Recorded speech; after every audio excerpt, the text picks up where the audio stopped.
किसी ने बड़े कमाल की बात कही है कि आवाज ऊंची हो तो कुछ लोग सुनते हैं और अगर बात ऊंची हो तो बहुत सारे लोग सुनते हैं। बहुत छोटी सी कहानी है जिसका सार बहुत बड़ा है। बड़े ध्यान से सुनना इस कहानी को। ये कहानी है एक लड़के की जो कि एक सेठ जी के यहाँ काम करता था। जिंदगी उसकी परेशान में चल रही थी, माँ बाप थे नहीं उसके। 22 साल का लड़का था, बहुत परेशान था अपनी लाइफ से। काम करने जाता था, रात को आता था, खाना बनाता था, सो जाता था। दिनचर्या कुछ उसका ऐसे ही था, बड़ा परेशान था। वो अपने लिए अक्सर 4 रोटियां सब्जियां बनाकर रख देता। एक बार उसने देखा कि उसने 4 रोटियां और सब्जी बनाई थी, जिसमें से वह जब नहाकर आया तो 3 रोटियां बची। दूसरे दिन भी यही हुआ। तीसरे दिन उसने देखा कि एक मोटा सा चूहा उसकी 1 रोटी रोज ले जाता था। तो लड़के ने उस चूहे को पकड़ लिया। चूहा बोलता है, भैया आप मेरे हिस्से का क्यों खा रहे हो?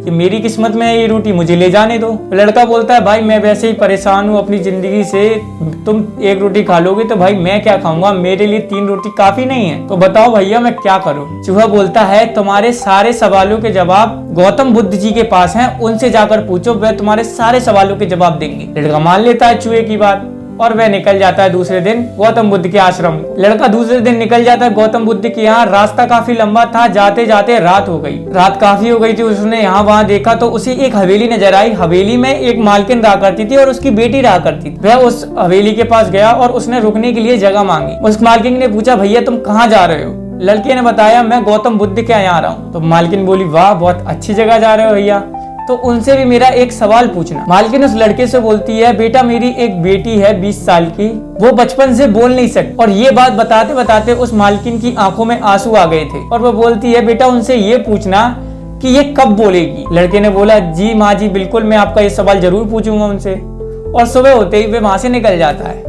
रास्ते में जाते जाते बहुत बड़े बड़े पहाड़ नदियां मिलती हैं उसे।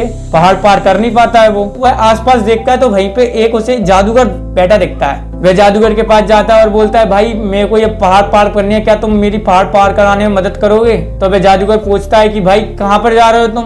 वो बोलता है कि भाई मैं गौतम बुद्ध के आश्रम में जा रहा हूँ, तो क्या तुम मेरी मदद करोगे? वह जादूगर बोलता है, वाह बहुत अच्छी जगह जा रहे हो, मैं तुम्हें पहाड़ चुटकियों में पार करा दूंगा, बस मेरे कुछ सवाल हैं जो तुम गौतम बुद्ध से पूछना। लड़का बोलता है, बताइए तुम्हारे क्या सवाल है? वो जादूगर बोलता है कि मैं 1000 सालों से यहाँ पर तपस्या कर रहा हूँ पर मुझे स्वर्ग की प्राप्ति नहीं हुई। क्या तुम गौतम बुद्ध से मेरे लिए ये सवाल पूछ सकते हो कि मुझे स्वर्ग की प्राप्ति कब होगी? लड़के ने बोला, मैं तुम्हारे सवाल का जवाब बिल्कुल लेके आऊंगा। उस जादूगर ने छड़ी घुमाई और उस लड़के को पार पार करा दिया। अब जाते जाते जाते जाते उसे मैदानी इलाका आ गया। मैदानी इलाके के बाद नदी आ गई बहुत बड़ी। अब नदी कैसे पार करे?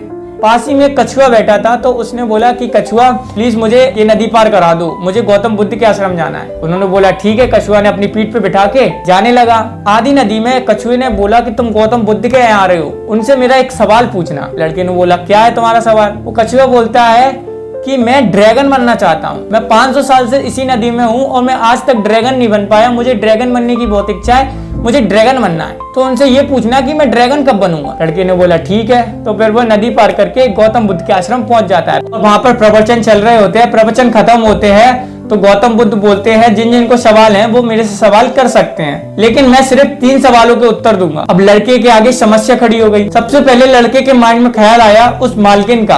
उन्होंने सोचा कि मालकिन बड़ी परेशानी में है, रो रही थी, उनकी बेटी बोल नहीं सकती, उनका सवाल पूछना तो बहुत जरूरी है। फिर उसके माइंड में ख्याल आया जादूगर का। उसने सोचा जादूगर भी 1000 साल से तपस्या कर रहा है, उसे भी मोक्ष की प्राप्ति चाहिए, उसे भी स्वर्ग जाना है। फिर उसे ख्याल आया कछुए का। वो सोचता है कछुआ भी 500 साल से उसी नदी में, उसे ड्रैगन बनना है। फिर अंत में उसे अपना ख्याल आया कि मैं एक लड़का हूँ और मैं जॉब कर रहा हूँ, मैं भी अपनी जिंदगी से परेशान हूँ। बट वो सोचता है कि मैं तो आखिरकार जॉब कर ही रहा हूँ, खाना खा ही रहा हूँ, 3 ही रोटी मिल रही है बट मिल रही है मुझे, और मैं कुछ बड़ा करूंगा तो शायद मैं अपनी जिंदगी में आगे बढ़ सकता हूँ। बट इन तीनों का सवाल का उत्तर लेना बहुत जरूरी है। तो वह सबसे पहले मालकिन का सवाल पूछता है। तो गौतम बुद्ध बोलते हैं, उनकी बेटी की जब शादी हो जाएगी तो उनकी बेटी बोलने लगेगी। फिर वह जादूगर का सवाल पूछता है। तो वह गौतम बुद्ध जवाब देते हैं कि जादूगर जब अपनी छड़ी छोड़ देगा उस दिन उसे स्वर्ग की प्राप्ति हो जाएगी। फिर वह कछुए का सवाल पूछता है। तो वो गौतम बुद्ध बोलते हैं कि जब अपना कछुआ अपना कवच उतार देगा तब उसे ड्रैगन बन जाएगा। उसने बोला ठीक है, वह प्रणाम करके चला जाता है। सबसे पहले रास्ते में उसे कछुआ मिलता है तो वह बोलता है कि भाई तुम अपना कवच उतार दो और तुम ड्रैगन बन जाओगे। जैसे ही कछुए ने अपना कवच उतारा उसमें से मोती ही मोती निकले। अब कछुआ बोलता है, भाई मैं तो बन गया ड्रैगन,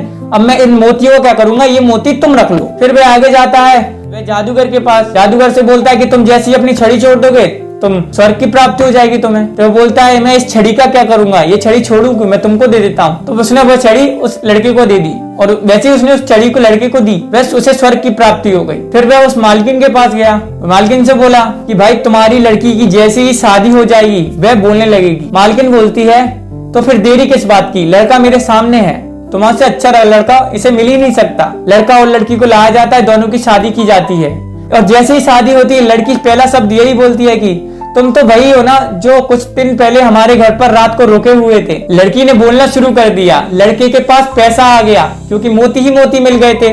लड़के के पास ताकत आ गई जिसे क्योंकि उसके पास जादूगर की छड़ी आ गई थी और लड़के को एक सुखी संपन्न परिवार भी मिल गया। लड़का हर तरफ से सफल हो गया और उसकी लाइफ सेट हो गई, सिर्फ इसलिए क्योंकि उसने अपने सवालों का त्याग किया और दूसरों के सवालों को महत्व दिया। जब एक जहाज होता है उसे भी दूसरे किनारे पर जाने के लिए ये वाले किनारे का त्याग करना पड़ता है, जब वह दूसरे किनारे पर जाकर खड़ा हो पाता है। इस छोटी सी कहानी से सिर्फ यही सीख मिलती है कि आपको अपनी लाइफ में कुछ बड़ा करने के लिए त्याग करना होगा, अपनी चीजों का त्याग करना होगा, तुमको नींद का त्याग करना होगा, तुम्हें मेहनत करनी पड़ेगी, बुरी आदतों का त्याग करना पड़ेगा, आलस का त्याग करना पड़ेगा, नींद का त्याग करना पड़ेगा, हार्डवर्क करना पड़ेगा।